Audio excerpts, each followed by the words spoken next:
ये vernier callipers है। इसमें दो स्केल होते हैं, एक मेन स्केल और एक वर्नियर स्केल, जो स्लाइड हो रहा है मेन स्केल पे, जैसा कि आप इसमें भी देख सकते हैं। इसके दो जार्स होते हैं, एक इनर डायमीटर के लिए और एक आउटर डायमीटर के लिए। इस जार का यूज़ हम आउटर डायमीटर मेजर करने के लिए करते हैं और इसका यूज़ हम इनर डायमीटर मेजर करने के लिए करते हैं। बोर्ड पे भी और दिखाओ ये ना पॉइंट करके। जैसा कि आप इसमें भी देख सकते हैं, इस ऑब्जेक्ट का हम आउटर डायमीटर मेजर कर रहे हैं और इसमें ये स्ट्रिप है जिससे हम किसी भी चीज़ की गहराई को नाप सकते हैं। ये इनर आउटर ऐसे इसका आउटर डायमीटर हम ऐसे मेजर करेंगे और इनर को हम ऐसे करेंगे। अगर हमें इसकी गहराई नापनी है तो हम स्ट्रिप को ऐसे करेंगे। तो अभी मेरी फ्रेंड ने आपको बताया कि वर्नियर स्केल्स के पार्ट्स के बारे में और ये क्या काम करते हैं। मैं आपको बताऊंगी कि लीस्ट काउंट नंबर हम कैसे फाइंड करेंगे। तो हम जब वर्नियर कैलिपर्स के दोनों जा को मिला देंगे तो हम इस डायग्राम में देखेंगे कि जो वर्नियर स्केल है उसके 10 डिवीज़न मेन स्केल के 9 डिवीज़न के इक्वल है। इससे हमें पता चलता है जो वर्नियर स्केल है वो मेन स्केल से छोटा है। इसका अगर हम लीस्ट काउंट जब निकालेंगे तो हम उसका फॉर्मूला होता है मेन स्केल का लीस्ट काउंट नंबर मतलब 1 mm अपॉन वर्नियर स्केल के 10 division is equal to 0.1 mm। अगर हम इसे सेंटीमीटर में कन्वर्ट करेंगे तो 0.01 सेंटीमीटर। अब हम देखेंगे वर्नियर कैलिपर्स में एरर से पहले वो बोलते हैं कि ये वर्नियर लीस्ट काउंट को वर्नियर कांस्टेंट भी बोलते हैं। एक बार रिपीट कर दोबारा। हाँ, लीस्ट काउंट को हम वर्नियर कांस्टेंट भी बोलते हैं। जब हम एक्सपेरिमेंट करते हैं तो हम इंस्ट्रूमेंट में देखते हैं एरर है या नहीं है। ये वर्नियर कैलिपर्स है, इसमें इसके एरर को कहते हैं हम जीरो एरर। इसमें दो तरह के एरर होते हैं, एक पॉजिटिव और एक नेगेटिव। जब हम वर्नियर कैलिपर्स के जा को मिला देंगे, अगर वर्नियर कैलिपर्स में मेन स्केल और वर्नियर स्केल का 0 डिवीजन कोइंसाइड कर रहे हैं, इसका मतलब है कि इसमें कोई भी एरर नहीं है। 0 कोइंसाइड कर रहा है, it means there is no error in the instrument. Now discuss about negative error.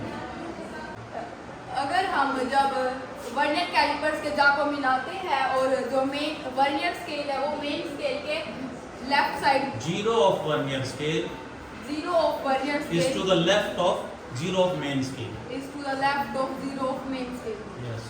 इसका मतलब है कि ये पॉजिटिव एरर है, ये नेगेटिव एरर है। ये नेगेटिव एरर है। नेगेटिव एरर निकाल अगर हमें बोलती जाओ। पता चल गया इसमें नेगेटिव एरर है तो अब हम इसमें n फाइंड करेंगे। N. n फाइंड करने के लिए हम देखेंगे कि इसमें कौन सा main vernier vernier scale scale का का कौन सा डिवीजन मेन स्केल के डिवीजन से कोइंसाइड कर रहा है। कोई तो हम इसे काउंट करेंगे यहाँ से 1 2 3 4 5 6 7 कोइंसाइड कर आप रहा है। पिक्चर में देखो 7 बिल्कुल कोइंसाइड कर रहा है। दिखाओ। आप पिक्चर में देखो 7 बिल्कुल कोइंसाइड कर रहा है। 7 यस। हाँ, तो n हमारा 7 है तो हम 7 10 minus 7 10 minus 7 10 minus 7 is equal to 3 और अब हाँ, then it is multiplied by vernier constant. Vernier constant और वर्नियर कांस्टेंट की वैल्यू होती है 0.1 mm। तो इससे हमारा आंसर क्या है 0.3 mm। तो ये हमारा पॉजिटिव एरर और negative error? Negative negative error. है हमारा 0.3 mm। Now explain positive error. जब हम वर्नियर कैलिपर्स के दोनों जा को मिलाते हैं और हम देखते हैं कि वर्नियर कैलिपर्स का फर्स्ट 0 डिवीजन मेन स्केल के डिवीजन 0 डिवीजन से राइट साइड है, तो इसका मतलब इसमें पॉजिटिव 0 एरर है। इसमें हम कौन देखेंगे कि वर्नियर स्केल का कौन सा डिवीजन मेन स्केल के किस डिवीजन से कोइंसाइड कर रहा है। इसमें आप देख सकते हैं कि जो 6 डिवीजन काउंट करो पहले। काउंट 1 2 3 4 5 6 ये कौन साइड कर रहा है, मतलब ये इसका n है। पॉजिटिव 0 एरर में अगर हम इसका 6 कर रहा है 6 कर रहा है तो 6 into vernier constant. Vernier constant की वैल्यू होती है 0.1 mm इंटू में 6 इज इक्वल टू 0.6 mm। ये पॉजिटिव है तो positive 0.6 mm। Positive error, positive 0 error से आपका क्या मतलब है? मतलब जो हमारे ऑब्जर्व करेंगे हम जिस वैल्यू को, उसमें से पॉजिटिव एरर की जो वैल्यू निकले उसको माइनस कर देंगे। वो तो आपने करेक्टेड वैल्यू बताई, आप पहले बताएंगे पॉजिटिव एरर वर्ड का मतलब क्या है। पॉजिटिव ये पर्टिकुलर इंस्ट्रूमेंट इतना वैल्यू ज्यादा बताया, ऑलरेडी ज्यादा बता रहा है, इसे हम जो ऑब्जर्व वैल्यू करेंगे उसमें से माइनस करेंगे तो करेक्ट वैल्यू आएगी। करेक्ट। और नेगेटिव जीरो एरर का क्या मतलब है? मीन्स ये इतनी जो हमने अभी निकाला था कि 0.3 mm वो कम बताएगा इतनी ऑब्जर्व वैल्यू से, तो हम उसे माइनस करेंगे, उसको ऐड करेंगे।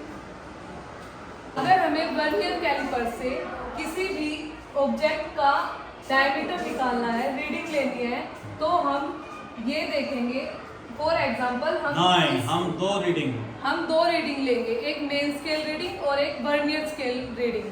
तो फॉर एग्जांपल इसमें हम देखेंगे कि वर्नियर स्केल जो मेन स्केल रीडिंग निकालनी है, तो हम ये देखेंगे कि वर्नियर स्केल का 0 मेन स्केल के कौन से डिवीजन पर कोइंसाइड कर रहा है। तो इसमें वर्नियर स्केल मेन स्केल पे 3.3 और 3.4 के बीच कोइंसाइड कर रहा है। तो हमारी मेन स्केल रीडिंग है 3.3 सेंटीमीटर। और अब जब हम वर्नियर स्केल रीडिंग लेंगे। अब हम वर्नियर स्केल रीडिंग लेंगे। तो वर्नियर स्केल रीडिंग लेने के लिए हम ये देखेंगे कि वर्नियर स्केल का कौन सा डिवीजन मेन स्केल पे एग्जैक्टली कोइंसाइड कर रहा है। तो 1 2 3 4 इसका 4th डिवीजन मेन स्केल पे एग्जैक्टली कोइंसाइड कर रहा है। तो हमारी n की वैल्यू है 4.4 mm। n की वैल्यू 4 है, n की वैल्यू 4 mm और इसकी रीडिंग वर्नियर स्केल रीडिंग है। वर्नियर स्केल रीडिंग निकालने के लिए हम वर्नियर कांस्टेंट से n को मल्टीप्लाई करेंगे। जो 4 मल्टीप्लाई 0.1 होगा, इसका आंसर 0.4 mm। अगर हम इसे सेंटीमीटर में लिखना चाहेंगे तो 0.04 सेंटीमीटर।